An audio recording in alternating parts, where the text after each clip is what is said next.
And recently I was noticing that just wasn't the same. He wasn't himself. He was not kind of acting like he didn't feel good, but not like sick, just kind of blah. So I was talking to the owner, and then we realized that this is his first summer in the South. He was shipped from, I believe it was Idaho, last October. So this is his first time experience of South Mississippi summer. So he is struggling a little bit. So I've backed off as far as how hard I work him. We're pretty much just working a walk and a trot to keep him fit. I can't lose any fitness, but we need to keep progressing. We need to keep doing something. I just need to be aware of how he acts like he's feeling. So what I'm going to work with him today, it's a overcast day. It's kind of humid, but it's not that hot. A little bit of a breeze. What I'm going to do today is I need to work with his spin. He has a little bit of a step around, but it can be made better. And I want to work that and see how good we can make that. So what I'm going to do, we just walk in this right circle. Head is pointed to the right. My direct rein, which is my inside rein, right now it's my right rein while I'm going right, that controls the bend. That controls how much his head is pointed that direction. Then with my legs, I can push his shoulders to the right off my left leg, or I can push them out off my right leg. Depending on how his body turns, I might use one or the other, or I might use both legs. In order for him to start developing a spin, what I need to do is bring his shoulders in while maintaining my forward movement. So let's go in, shoulders over. See how he's kind of hanging on my hands? That's kind of what I was talking about. Just blah. But we're going to work through that. With my right rein, I'm maintaining a little bit of bend. With my left rein, my outside rein, I'm asking his shoulders to step over at the same time that his outside front foot is coming up off the ground. So let's step, step, step, step, step, step, step. My right hand is connected to the inside foot, the right foot. My left hand is connected to the outside foot. I can control where the right foot goes. I don't want it to go out, so I'm not going to lead out. I'm going to be here. Shorten that step on the right foot. Left foot come across. Shorten the step on the right foot. Left foot come across. Got distracted by somebody. Left foot come across. Left foot across. Left foot across. Left foot across. And maintain my forward. Let's walk out. And that whole process, I need to maintain forward, and I really want to maintain forward in a nice rhythm. Before he starts actually stopping or sucking back, I'm going to start losing my rhythm. So I'm going to pay attention to the rhythm and encourage that rhythm to stay going. Now I'm bending with my left hand. Left hand, left leg. Right hand controlling his right front leg. Step over, step over, step over. Now he's not shortening this left step enough. It's kind of stepping out a little more. So what I'm going to do is use my left hand to kind of shorten that stride, shorten that step. There we go. Shorten the step with the left so that the front can come across. Front come across.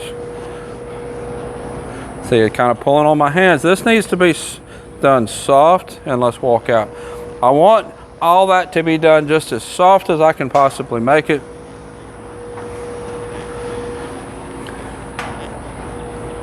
Let's go back into that left circle again. Step around to the left. Make sure I'm controlling his ribs off my right leg. That his ribs are going to the left, following his shoulders. Ribs follow shoulders, shoulders follow nose. This left foot's taking a little bit too big of a step again. Let's shorten the left foot, step over with the right foot. There we go. When I shorten the left foot, it kind of hung on my hands a little bit. There we go, there we go. I lost a little rhythm. I got a little lateral and I lost a little rhythm in the process. So we're gonna go back out, move his feet, get some footfall going, get some rhythm going. Then we're gonna go back and do it again.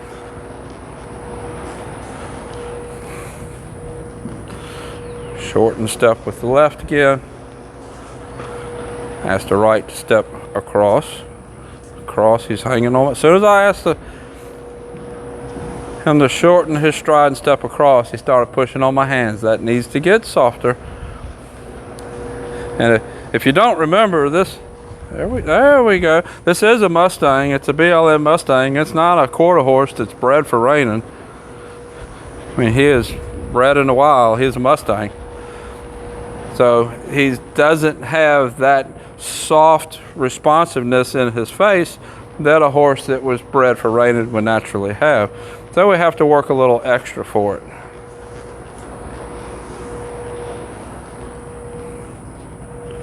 There you go. Bring your head around. Something got his attention.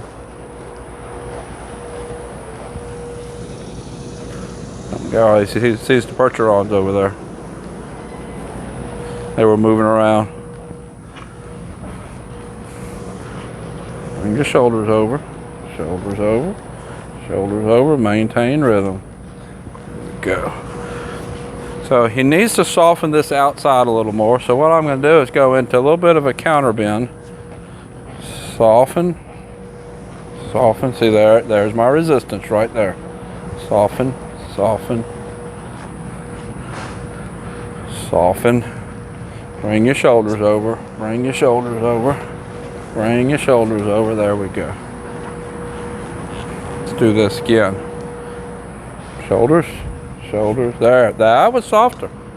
Go back, walk into a nice relaxed circle again.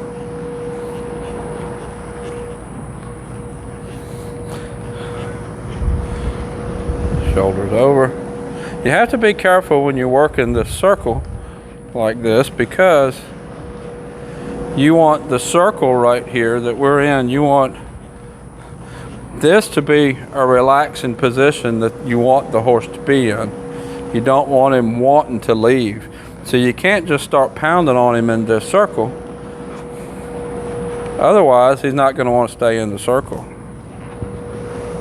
Go. Really pulled on my hand. He tightened up his step around, but he was pulling on my hand. We're going to do that again, see if we can get it a little softer. I'm going to use just a little bit of touch and release with my hands. See if we can get that, but a little bit softer. Oh, there, that was better. Let's do it again. Oh, there's about 10 Canadian geese on the other side of that plywood. That's what he's looking at.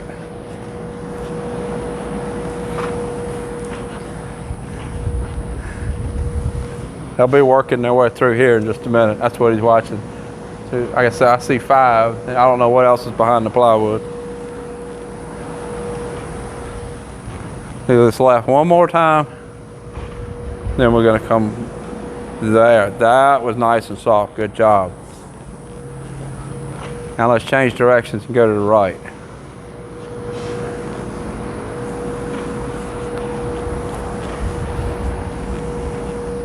I have a pond across the street. If you've seen the videos where I'm riding in my outdoor arena, it's right there at the road, and across the road is a pond, and a couple of pairs of Canadian geese hatched out some babies over there, and they come across the road and feed in my pasture. So I guess this is the morning group coming across the road and out into the pasture. They decided they didn't want to walk too close to us. They're going a different way. Go forward, step around, step around.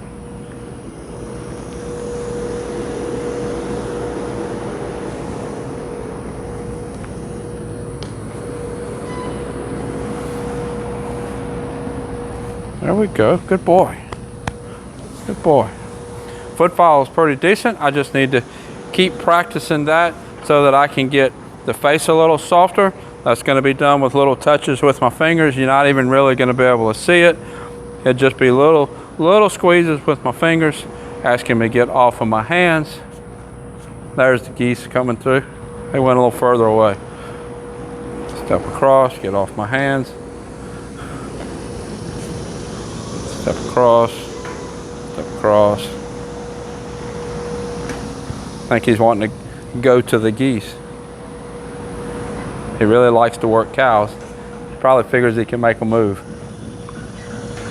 A pair and 3 babies, it looks like. There's still some more in my outdoor pen. So I'm gonna keep working that with Trigger.